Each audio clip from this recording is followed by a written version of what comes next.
প্রিয় দর্শক, আজকে আপনাদের সাথে আমি এসেছি শিশুর ঠান্ডা কাশির ঘরোয়া কিছু চিকিৎসা নিয়ে আলোচনা করার জন্য।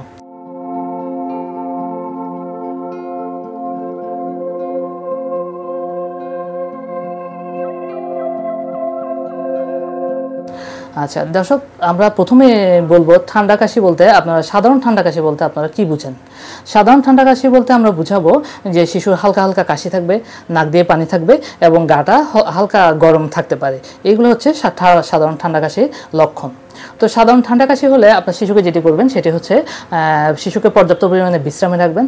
যদি শিশু 6 মাস পর্যন্ত বুকের দুধ খায় তাহলে একটু বুকের দুধটা বাড়িয়ে খাওয়াবেন, কারণ আপনার বুকের দুধের মধ্যে অনেক ধরনের রোগ প্রতিরোধকারী অ্যান্টিবডি থাকে বা অনেক ধরনের রোগ প্রতিরোধকারী জিনিস থাকে যেগুলো আপনার শিশুকে সুরক্ষিত রাখে।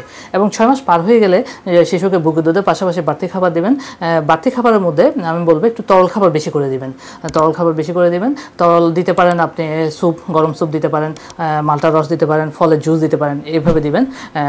পানি যেটি খাওয়াবেন সেটি একটু গরম করে পানিটা খাওয়াতে পারেন। গরম করে খাওয়ালে গরম পানির মধ্যে একটু আদা দিতে পারেন, একটু বিশুদ্ধ মধু যদি পাওয়া যায় বিশুদ্ধ মধু মিশিয়ে দিতে পারেন, তাহলে শিশুর একটু ভালো লাগলো। তারপর একটু বড় শিশু যদি হয় তাকে আপনি একটু আদা চা দিতে পারেন। এটি করলে শিশুর কাশির একটু কমে আসবে। তৃতীয় যেটি করবেন, শিশুর অনেক সময় নাক জ্যাম থাকলে আপনারা নর্মাল স্যালাইন ড্রপ দিয়ে আপনার শিশুর নাকটি সবসময় পরিষ্কার করে দিতে পারেন। এবং শিশু শরীরে যদি জ্বর থাকে তাহলে আপনারা শরীর কুসুম গরম পানি দিয়ে মুছিয়ে দিতে পারেন এবং জ্বরের জন্য প্যারাসিটামল ওষুধ প্রতি 8 কেজিতে 1 চামচ হিসেবে 5-6 ঘন্টা পর খাওয়াতে পারেন।